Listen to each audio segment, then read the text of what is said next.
अस्सलामुअलैकुम दोस्तों, खुश आयो, खेल लगा पैन सदाई आबाद हूंदो। दोस्तों, ज़िंदगी मुख़्तसिर आहे ऐं सिहत ऐं जवानी वक़्ती तौर हूंदी आहे ऐं सिहत बि असां जेकॾहिं पंहिंजी बहितर बणाइणु चाहियूं था त असांखे रोज़ानो कुझु न कुझु वर्ज़िश, कुझु न कुझु जिस्मानी एक्टिविटीज़ करणी पवंदियूं। अॼुकल्ह असांजा दोस्त छा कंदा आहिनि, पैसे कमाइण में एतिरा गुम थी वेंदा आहिनि जो सिहत उन्हनि जी विञाइजी वेंदी आहे।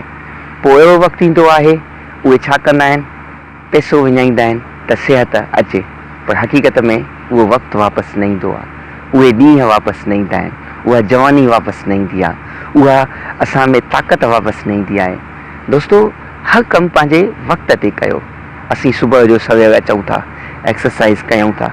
एक्सरसाइज़ करण सां सिर्फ़ु ईअं न आहे त असांजी बॉडी बिल्ड थी थिए, यकीन कयो साइकोलॉजिकली, सोशली ऐं मुंहिंजे हिसाब सां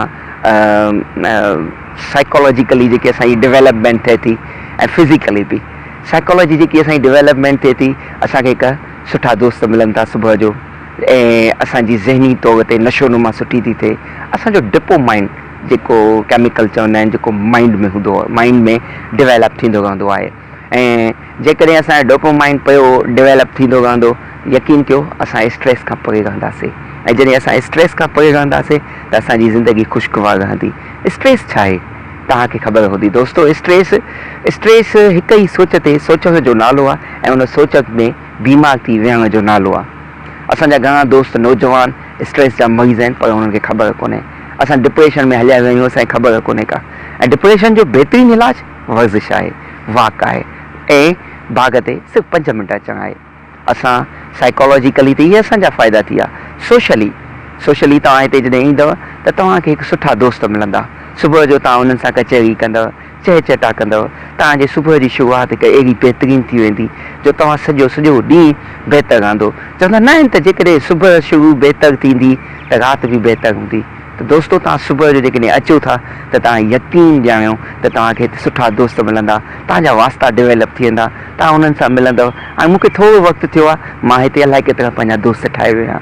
ख़बर अथव छाजे का त दोस्ती अहिड़नि माण्हुनि सां थींदी आहे जेके पंहिंजी ज़िंदगी जे लाइ सोचनि था। ऐं ॿियो फिज़िकली त तव्हां ॾिसो, मां तव्हांखे यकीन ॼाणे ॿुधायां, मुंहिंजो वज़न 90 किलो हुयो, 90 खां 92। हींअर मुंहिंजो 79 किलो बीठो आहे। ऐं सिर्फ़ु वज़न घटिजंदो न आहे, तव्हां साइकोलॉजिकली ऐं तव्हांजी जेके आहिनि शुगर लेवल तव्हांजो कंट्रोल रहंदो आहे, तव्हांजो ब्लड प्रेशर कंट्रोल रहंदो आहे, तव्हां न रहंदा आहियो। मां पंहिंजनि सभिनी दोस्तनि खे चवंदुमि त दोस्तो सिर्फ़ु 15 मिंट 30 मिंट जेकॾहिं रेगुलर ईंदव त तव्हां जेके फेसबुक ते तस्वीरूं रखो था न, उहे बि तव्हांजी सुहिणियूं थी पवंदियूं। तव्हांखे लिबास पाइण में मज़ो ईंदो, तव्हांखे घुमण में मज़ो ईंदो, तव्हांखे कमु करण में मज़ो ईंदो। त छो न अॼु खां वठी, सुभाणे खां वठी वाइदो कयो, सुबुह जो असां गॾु हूंदासीं, सवेल उथंदासीं, सवेल उथी करे नमाज़ पढ़ंदासीं, नमाज़ खां पोइ असां सिधो 30 मिंट वर्ज़िश के ॾींदासीं। पोइ तव्हां ॾिसो पंहिंजी ज़िंदगी कीअं तब्दील थी थिए।